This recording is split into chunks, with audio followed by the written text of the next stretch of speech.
മൗനാനുരാഗത്തിൻ്റെ മയിൽപ്പീലി തുണ്ടുകൾ. പെണ്ണ് കാണാൻ വന്ന ചെറുക്കനും കൂട്ടുകാരനും നിരാശരായി മടങ്ങിപ്പോയി. അപ്പോഴേ താൻ പറഞ്ഞതാണ് തനിക്ക് കല്യാണം വേണ്ട വേണ്ട എന്ന്. ഒടുവിൽ കടുങ്കൈ തന്നെ ചെയ്തു. ചെറുക്കനോട് തുറന്നു പറഞ്ഞു തനിക്കിഷ്ടമില്ല എന്ന്. വിവാഹത്തെക്കുറിച്ച് ഓർക്കുമ്പോൾ തന്നെ മനസ്സെരിയുകയാണ്. 23 വയസ്സല്ലേ ആയുള്ളൂ, എന്തിനാ ഇത്ര നേരത്തെ? എങ്ങനെയെങ്കിലും തന്നെ ഒരുത്തൻ്റെ തലയിൽ കെട്ടുവെച്ച് ഭാരം ഒഴിവാക്കാനുള്ള തത്രപ്പാടിലാണ് വീട്ടുകാർ. താൻ എന്ത് തെറ്റ് ചെയ്തിട്ടാണ് ഇങ്ങനെ? മറ്റ് പെൺകുട്ടികളെപ്പോലെ ഊരു ചുറ്റാനോ പുരുഷന്മാരോട് സംസാരിക്കാനോ താൻ പോകാറുണ്ടോ? ഫേസ്ബുക്കോ ചാറ്റിങ്ങോ ഉണ്ടോ? മൂത്ത ചേട്ടനോടും ഇളയ അനിയനോടുമല്ലാതെ ആരോടെങ്കിലും സംസാരിക്കാറുണ്ടോ? ചില ദിവസങ്ങളിൽ താൻ കാണാറുള്ള പുരുഷന്മാർ ഇവർ മാത്രമാണ്. എപ്പോഴും മുറിയിലിരുന്ന് സ്വപ്നം കാണും, പുറത്തേക്കൊന്നും പോകാറില്ല. ചിലപ്പോൾ നട്ടു നനച്ച് വളർത്തിയ ചെടികളോട് കാര്യം പറഞ്ഞിരിക്കും. ആർക്കും ഒരു ശല്യവുമില്ല. മൂത്ത ചേട്ടൻ വന്നെന്ന് തോന്നുന്നു. കട്ടിലിൽ കയറി കമിഴ്ന്ന് കിടന്നു. ഇപ്പോൾ മുറിയിൽ കയറി വന്ന് ശകാരം തുടങ്ങും. അടിക്കുകയൊന്നുമില്ല, നല്ല സ്നേഹമാണ്. ഓ, സ്നേഹമൊന്നുമില്ല. ഉണ്ടെങ്കിൽ ബാധ്യത ഒഴിപ്പിച്ചു വിടാൻ ഇങ്ങനെ ബന്ധപ്പെടുമോ? അനിയത്തിയെ സ്നേഹിച്ച് ജീവിതകാലം മുഴുവൻ കൂടെ നിർത്തില്ലേ? ഇവൾക്ക് എന്തിൻ്റെ കേടാണ്? ആരെയെങ്കിലും ഇഷ്ടമാണെങ്കിൽ അത് പറഞ്ഞുകൂടെ? ഞാൻ നടത്തിക്കൊടുക്കുമല്ലോ. മൂത്ത ചേട്ടൻ ഉച്ചത്തിൽ ശകാരിക്കുകയാണ്. ചേട്ടൻ മുറിയിലേക്ക് വന്നു. ഹൃദയെ, എന്താണ് നിന്റെ പ്രശ്നം? എനിക്കിപ്പം കല്യാണം വേണ്ട. പറഞ്ഞു തീരും മുമ്പേ കരഞ്ഞുപോയി. ഇപ്പം വേണ്ടാന്നോ? വയസ്സ് 23 എന്നും ഇങ്ങനെ മുറിക്കകത്ത് അടച്ചിരിക്കാനാണോ ഭാവം? മറുപടി പറയണമെന്നുണ്ടായിരുന്നു. കല്യാണം വേണ്ടാത്തതിൻ്റെ ന്യായീകരണങ്ങൾ. പക്ഷേ സങ്കടം വന്നാൽ കരയാനേ പറ്റൂ. ഒന്നും പറയാൻ കഴിയില്ല. ചേട്ടൻ ചവിട്ടിക്കുലേക്ക് നടന്നുപോയി. എന്തൊരു പെണ്ണാ! ആരോടും മിണ്ടയും പറയുമില്ല. 4 ആൾ കൂടുന്നിടത്ത് വരില്ല. ചേട്ടത്തെ പിറുപിറുക്കുന്നത് കേട്ടു. ആൾക്കൂട്ടം. ഹോ, എന്തൊരു പേടിയാണ് അവരെ നേരിടാൻ. ഒറ്റയ്ക്ക്, എപ്പോഴും ഒറ്റയ്ക്ക്. എന്തൊരാശ്വാസമാണപ്പോൾ. ഡിഗ്രി വരെ പഠിക്കാൻ പോയി. ഒറ്റ കൂട്ടുകാരികളില്ല. തുറന്ന് സംസാരിക്കാൻ ഇന്നുവരെയും ഒരാളെയും കിട്ടിയില്ല. താനതിന് ശ്രമിച്ചിട്ടില്ല എന്നതാണ് സത്യം. മനസ്സിൽ നിറച്ചും സ്നേഹമുണ്ട്. പക്ഷേ അത് പുറത്തേക്ക് ഒഴുകുന്നില്ല. എന്തോ ഒന്ന് അതിനെ തടഞ്ഞു നിർത്തുന്നു. മനുഷ്യരോട് മാത്രമേ അതുള്ളൂ. ചെടികളെയും പക്ഷികളെയും പൂച്ചകളെയും തനിക്ക് എന്തിഷ്ടമാണ്? അവയോട് എന്തെല്ലാം കാര്യങ്ങൾ താൻ പറയാറുണ്ട്. പക്ഷേ മനുഷ്യരോട് മിണ്ടാൻ സാധിക്കുന്നില്ല. ഉച്ചവരെ മുറിയിൽ കിടന്നു. പിന്നെ വീടിന് പിറകിലുള്ള പറങ്കിമാവിൻ്റെ ചോട്ടിൽ പോയിരുന്നു. അപ്പോൾ അപ്പുറത്തെ വീട്ടിലെ രാധികയുടെ ചേട്ടൻ ബുള്ളറ്റിൽ വന്നിറങ്ങുന്നത് കണ്ടു. ആ ബുള്ളറ്റിൻ്റെ ഒച്ച കേൾക്കുമ്പോൾ എന്തുകൊണ്ടോ എന്തോ നെഞ്ച് പടപടാന്നിടിക്കും. രക്തം തലമണ്ടയിലേക്ക് ഇരച്ചു കയറുകയും ചെയ്യും. രാധികയുടെ ചേട്ടൻ്റെ മുമ്പിൽ ചെന്നുപെട്ടാലും അങ്ങനെ തന്നെ. രാധികയുടെ ചേട്ടൻ പ്ലാസ്റ്റിക് കവറിൽ കൊണ്ടുവന്ന സാധനം രാധികയുടെ കയ്യിൽ കൊടുക്കുന്നത് കണ്ടു.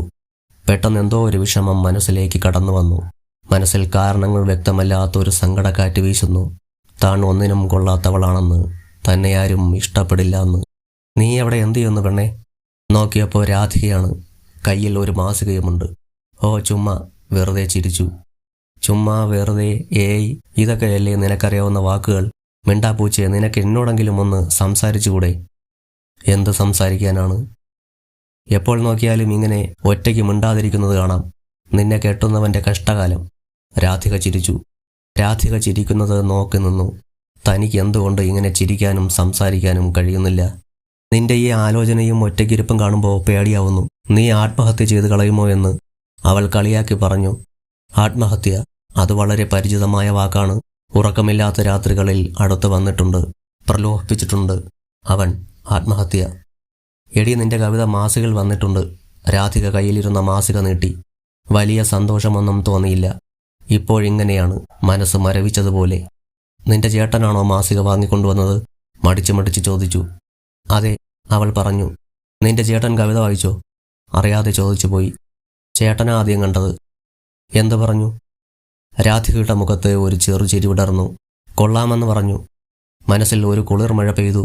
രാധികയുടെ ചേട്ടൻ തൻ്റെ കവിത വായിച്ചു, കൊള്ളാമെന്ന് പറഞ്ഞു. ഇന്നുറക്കം വരില്ല. കവിത വന്ന വിവരം വീട്ടിൽ പറഞ്ഞില്ല. പറഞ്ഞാൽ ചേട്ടത്തിയുടെ വക അഭിനന്ദനവും ആളെക്കൂട്ടലും ഒക്കെ ഉണ്ടാവും. വലിയ അസ്വസ്ഥതയാവും. രാത്രി പുസ്തകം വായിച്ചിരിക്കുമ്പോൾ ബുള്ളറ്റിൻ്റെ ഒച്ച കേട്ടു. ലൈറ്റണച്ച് രാധികയുടെ വീട്ടിലേക്ക് നോക്കി നിന്നു. വളരെ സംഗീതാത്മകമായി തോന്നുന്നു ആ കുടുകുടു ശബ്ദം. കുറേ ദിവസം കഴിഞ്ഞ് മൂത്ത ചേട്ടൻ വീണ്ടും ഒരു വിവാഹ പാർട്ടിയുമായി വന്നു. ഒരു സ്കൂൾ അധ്യാപകൻ, എഴുത്തുകാരനായതുകൊണ്ട് തനിക്ക് സമ്മതമാകുമെന്നാണ് ചേട്ടൻ്റെ കണക്കുകൂട്ടൽ. സാഹിത്യകാരനായാലും കവിയായാലും തനിക്ക് വിവാഹം വേണ്ട.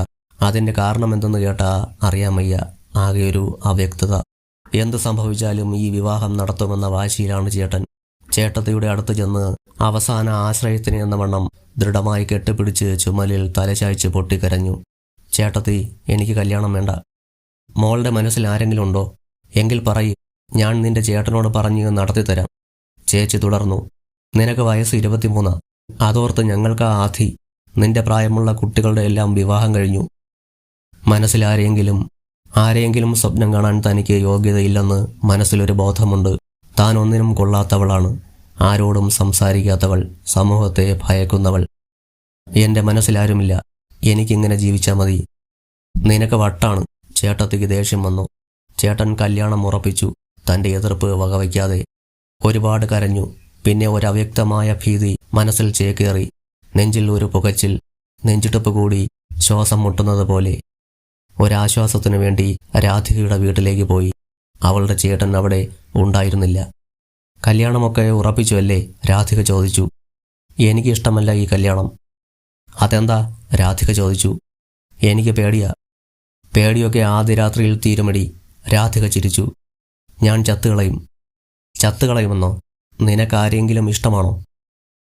അത് എന്താ വയ്ക്കുന്നത്? തുറന്നു പറയൂ. അത് പറയാൻ പേടിയാ. നിനക്കെല്ലാത്തിനെയും പേടിയാണല്ലോ. ആട്ടെ, നിനക്കൊരാളെ ഇഷ്ടമാണ്. ആ ആളെയും നിനക്ക് പേടിയാണോ? അതെ. അദ്ദേഹം അറിഞ്ഞാൽ എന്നെ വഴക്ക് പറയും. അതെനിക്ക് സഹിക്കാൻ പറ്റില്ല. അമ്പടി കള്ളി, ആരാടി അദ്ദേഹം? പറയടി, രാധിക നിർബന്ധിച്ചു.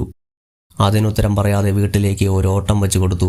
പക്ഷേ മനസ്സിൽ വലിയൊരു ഭാരമൊഴിഞ്ഞ സുഖമുണ്ടായിരുന്നു. താൻ പറഞ്ഞ കാര്യം രാധിക ചേട്ടത്തിയോട് പറഞ്ഞു. ആരോടാണ് തനിക്ക് ഇഷ്ടമെന്നറിയാൻ ചേട്ടത്തി പിറകെ കുറേ നടന്നു. ചേട്ടനും നിർബന്ധിച്ചു. വിവാഹം നടത്തിത്തരാമെന്ന് പറഞ്ഞു. തനിക്കൊരാളെ ഇഷ്ടമാണ്. പക്ഷേ തന്നെ ആരാണ് ഇഷ്ടപ്പെടുക? ആ ബോധ്യമുള്ളതുകൊണ്ട് ആരോടും ഒന്നും പറഞ്ഞില്ല. നിനക്കെന്തോ മാനസിക രോഗമാണ്. ചേട്ടൻ ഒടുവിൽ വയലൻ്റായി. തനിക്ക് മാനസിക രോഗമുണ്ടോ? സ്വയം ചോദിച്ചു. ആ ചോദ്യം പതിയെ പതിയെ മനസ്സിനെ ഇരിച്ചു തുടങ്ങി. എന്തിനാണ് ഇങ്ങനെ ഒരു ജീവിതം? മാനസിക രോഗിയായി ഇങ്ങനെ ഈ ജീവിതം ഇവിടെ അവസാനിപ്പിക്കാം. സാരിയാണ് ഉപയോഗിച്ചത്, ഫാനിൽ. പക്ഷേ ആരൊക്കെയോ വന്ന് രക്ഷിച്ചു. എല്ലായിടത്തും എന്ന പോലെ ഇവിടെയും താൻ പരാജയപ്പെട്ടിരിക്കുന്നു. ഹോസ്പിറ്റലിൽ വന്നവരൊക്കെ ഉപദേശിച്ചു, വഴക്ക് പറഞ്ഞു. ആൾക്കാരെ ഫേസ് ചെയ്യാനാകാതെ കണ്ണടച്ചു കിടന്നു. ചേട്ടത്തി ഒരുപാട് കരഞ്ഞു. ചേട്ടൻ ഒന്നും പറഞ്ഞില്ല. പക്ഷേ ചേട്ടന് ദേഷ്യവും സങ്കടവും ഒക്കെയുണ്ട്. വീട്ടിലെത്തിയപ്പോൾ രാധിക കാണാൻ വന്നു. എന്ത് പണിയാടി കാണിച്ചത്? അവൾ ദേഷ്യപ്പെട്ടു. ഞാനെന്തിനാണ് ഇങ്ങനെ ജീവിക്കുന്നത്? പിന്നെ അറിയാതെ ചോദിച്ചു പോയി. നിന്റെ ചേട്ടന് അറിഞ്ഞോ? ഓ, എൻ്റെ ചേട്ടൻ അങ്ങ് അമേരിക്കയിലല്ലേ, അറിയാതിരിക്കാൻ. പിന്നെ വേറൊരു കാര്യം കേട്ടോ? രാധിക തുടർന്നു. നിന്റെ കവിതകൾ ശ്രദ്ധിച്ചു വായിച്ചപ്പോൾ നിന്റെ മനസ്സിലുള്ള അജ്ഞാത കാമുകനെ പിടികിട്ടി. എനിക്കല്ല കേട്ടോ, എൻ്റെ ചേട്ടന്. ഒരു ചിരിയോടെ രാധിക പോയി. രാധിക പറഞ്ഞത് കേട്ട് നെഞ്ചിടിപ്പ് കൂടി. വൈകിട്ട് ഒരു ബുള്ളറ്റ് വീടിന് മുന്നിൽ വന്നു നിൽക്കുന്ന ഒച്ച കേട്ടു. മുറിയിലേക്ക് പെട്ടെന്ന് രാധികയുടെ ചേട്ടൻ കടന്നു വന്നു. നെഞ്ച് ഭയങ്കരമായി ഇടിച്ചു. ശ്വാസം മുട്ടി. തലയിലേക്ക് രക്തം ഇരച്ചു കയറി. വിയർക്കുകയാണോ? ശരീരം മുഴുവൻ മരവിക്കുകയാണോ? അദ്ദേഹം തൊട്ടു മുന്നിൽ ഒരു കസേരയിലിരുന്നു. ആദ്യമായാണ് ഇത്രയും അടുത്ത്. വല്ലതും ചോദിച്ചാൽ മറുപടി പറയാൻ കഴിയുമോ എന്ന് ഭയന്നു. തൊണ്ട വരണ്ടിരിക്കുന്നു. എന്താ, കഴുത്തുവേദന മാറിയോ? മുഴക്കമുള്ള ശബ്ദം. മറുപടി പറഞ്ഞില്ല. മുഖത്തേക്ക് നോക്കിയപ്പോൾ മിഴികൾ പതറി. കല്യാണത്തിന് സമ്മതമല്ലെങ്കിൽ തൂങ്ങിച്ചാവുകയാണോ വേണ്ടത്? വീണ്ടും പറയുകയാണ്. മറുപടി പറയാൻ കഴിയുന്നില്ല. നാക്ക് മരവിച്ചു പോയതുപോലെ. മിഴികൾ താഴ്ത്തി നെഞ്ചിടിപ്പ് എണ്ണിക്കിടന്നു. ഹൃദയ്ക്ക് ഒരാളെ ഇഷ്ടമാണെന്ന് രാധിക പറയുന്നു. അതാരാ? പെട്ടെന്ന് കണ്ണുകൾ ഉയർത്തി ഗാംഭീര്യം നിറഞ്ഞ ആ മുഖത്തേക്ക് നോക്കിപ്പോയി. ഞാനാണോ? തികച്ചും അപ്രതീക്ഷിതമായ ഒരു ചോദ്യം. ഒരു കൂറ്റൻ തിര വന്ന് മനസ്സിൻ്റെ കരിങ്കൽ ഭിത്തിയെ അടിച്ചു തകർത്തതുപോലെ. അറിയാതെ കണ്ണു നിറഞ്ഞുപോയി. കണ്ണീരിൻ മറയ്ക്കുള്ളിലൂടെ ആ മുഖത്തേക്ക് നോക്കി. എന്നിട്ട് ആ ചോദ്യത്തിന് മറുപടി എന്നോണം തലകുലുക്കി. ഈ വീഡിയോ കണ്ടതിന് നന്ദി. കൂടുതൽ രസമുള്ള കഥകൾക്കായി ഇപ്പോൾ തന്നെ സബ്സ്ക്രൈബ് ചെയ്യൂ.